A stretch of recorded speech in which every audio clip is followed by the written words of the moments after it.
Today is June 10th, 2025, and this is Read Through the Bible. And we had so much fun yesterday reading with the listeners edition that we're going to do it again. Say hi, everyone. Hi. We're back. So this is Sunday afternoon, and I think we're recording this for Tuesday, but I think there might be a little more looseness in our group now that we figured out one episode. Okay, we're going to start reading Mark 14 today. Okay, here we go. It was now 2 days before the Passover and the Feast of Unleavened Bread. And the chief priests and the scribes were seeking how to arrest him by stealth and kill him. For they said, not during the feast, lest there be an uproar from the people. And while he was at Bethany in the house of Simon the leper, he was reclining at table.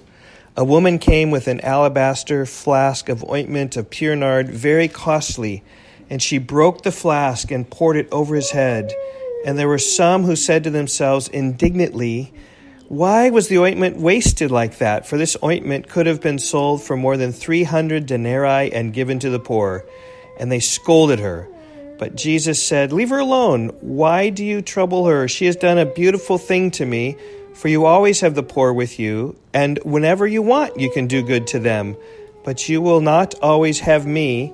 She has done what she could. She has anointed my body beforehand for burial, and truly I say to you, wherever the gospel is proclaimed in the whole world, what she has done will be told in memory of her." Then Judas Iscariot, who was one of the 12, went to the chief priests in order to betray him to them. And when they heard it, they were glad and promised to give him money. And he sought an opportunity to betray him. It's kind of crazy because here you have the woman who's breaking like a super valuable perfume.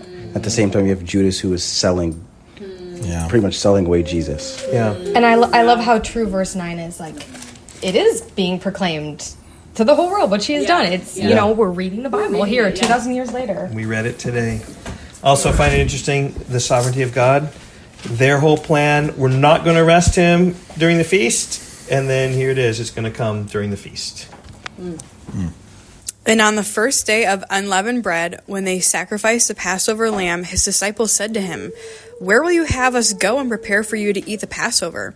And he sent 2 of his disciples and said to them, "Go into the city, and a man carrying a jar of water will meet you. Follow him, and wherever he enters, say to the master of the house, 'The teacher says, where is my guest room, where I may eat the Passover with my disciples?' And he will show you a large upper room, furnished and ready. There prepare for us." And the disciples set out and went to the city and found it just as he had told them, and they prepared the Passover. And when it was evening, he came with the 12, and as they were reclining at table and eating, Jesus said, "Truly I say to you, one of you will betray me, one who is eating with me." They began to be sorrowful and to say to him one after another, "Is it I?" He said to them, "It is one of the 12, one who is dipping bread into the dish with me. For the Son of Man goes as it is written of him. But woe to that man by whom the Son of Man is betrayed. It would have been better for that man if he had not been born." It's interesting. Like, the disciples don't really know that it's Judas. Yeah. Like, they're just kind of wondering, like, who's going to betray Jesus? Is it me? Is it me? Is it me? Like, they have no clue that it's Judas. But Jesus did know, Jesus knew, and he still kept him around. Yeah. Like, it just shows people can bend and put an outward appearance on things that you never know. And as they were eating, he took bread, and after blessing it, broke it and gave it to them, and said, "Take, this is my body." And he took a cup, and when he had given thanks, he gave it to them, and they all drank of it. And he said to them, "This is my blood of the covenant, which is poured out for many. Truly I say to you, I will not drink again of the fruit of the vine until that day when I drink it new in the kingdom of God."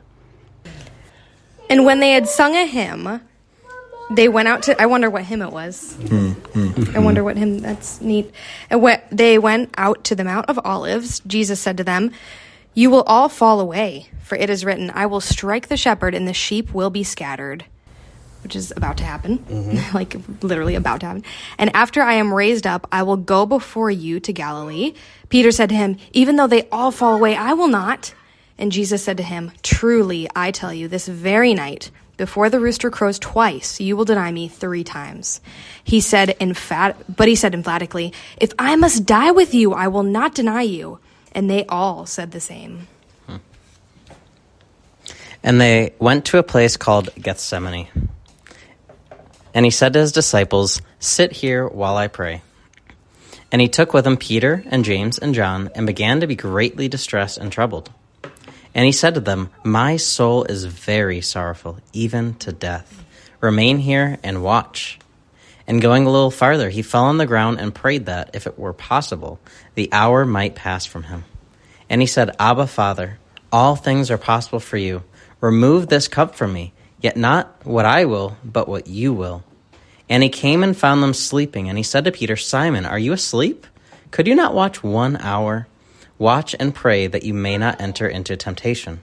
The spirit indeed is willing, but the flesh is weak.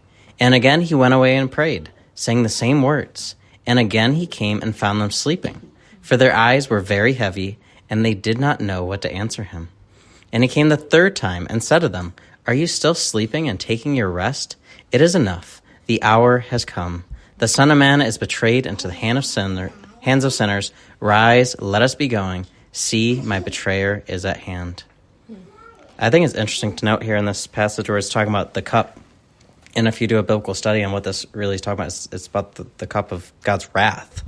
And many people will claim that Jesus never suffered the wrath of God, and that to say it is cosmic, child abuse and all kinds of nonsense.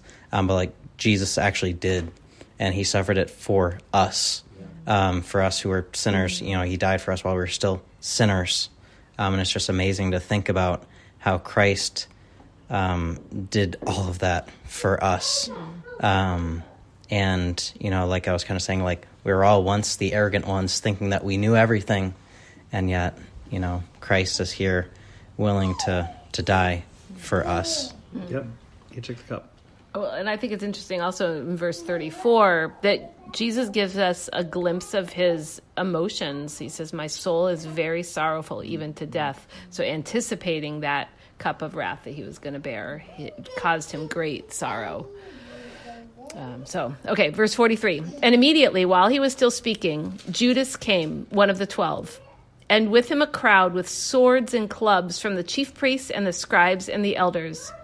Now, the betrayer, that would be Judas, had given them a sign saying, the one I will kiss is the man. Seize him and lead him away under guard.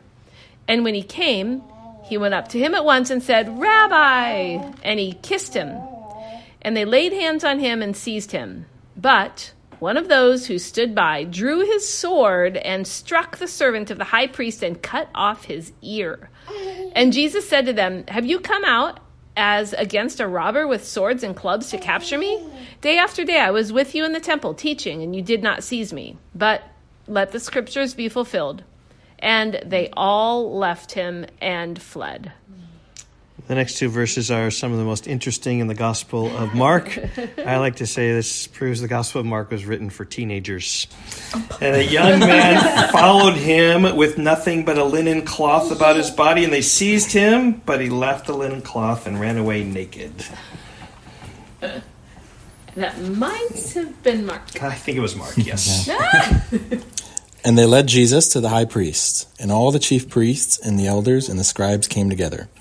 And Peter had followed him at a distance right into the courtyard of the high priest, and as he was sitting with the guards and warming himself at the fire. Now the chief priests and the whole council were seeking testimony against Jesus to put him to death, but they found none. For many bore false witness against him, but their testimony did not agree. And some stood up and bore false witness against him, saying, we heard him say, I will destroy this temple that is made with hands, and in 3 days I will build another not made with hands. Yet even about this their testimony did not agree. And the high priest stood up in the midst and asked Jesus, have you no answer to make? What is it that these men testify against you? But he remained silent and made no answer. Again, the high priest asked him, are you the Christ, the Son of the Blessed? And Jesus said, I am, and you will see the Son of Man seated at the right hand of power and coming with the clouds of heaven.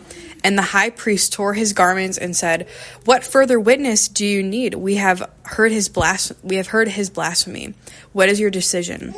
And they all condemned him as deserving death. And some began to spit on him and to cover his face and to strike him, saying, "Prophesy." And the guards received him with blows. Is that Daniel 4 that he pulls that from? Because like if Jesus isn't who he says he is, this is a bold statement. Daniel 7 about Daniel the 7. Ancient of Days coming? Yeah. Daniel It 7. is. Yep. And that's where they responded so strongly because I think they understood it was Daniel 7. They knew you're not the Ancient of Days. No. Yep. The high priest knew right away Like, that's this is a where that was bold- coming from. Yeah. Wow. Yep.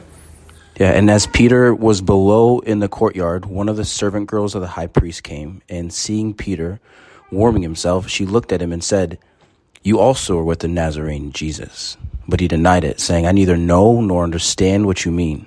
And he went out into the gateway, and the rooster crowed. And the servant girl saw him and began again to say to the bystanders, "This man is one of them." But again he denied it. And after a little while, the bystanders again said to Peter, "Certainly you are one of them, for you are a Galilean." But he began to invoke a curse on himself and to swear, "I do not know this man of whom you speak." And immediately the rooster crowed a second time. And Peter remembered how Jesus had said to him, "Before the rooster crows twice, you will deny me 3 times." And he broke down and wept. It's kind of ironic how they're mocking him. Prophesy. Meanwhile, these prophecies are coming true that he literally said about them an hour earlier, like about Judas betraying him, the disciples fleeing, Peter denying him. It's just kind of ironic.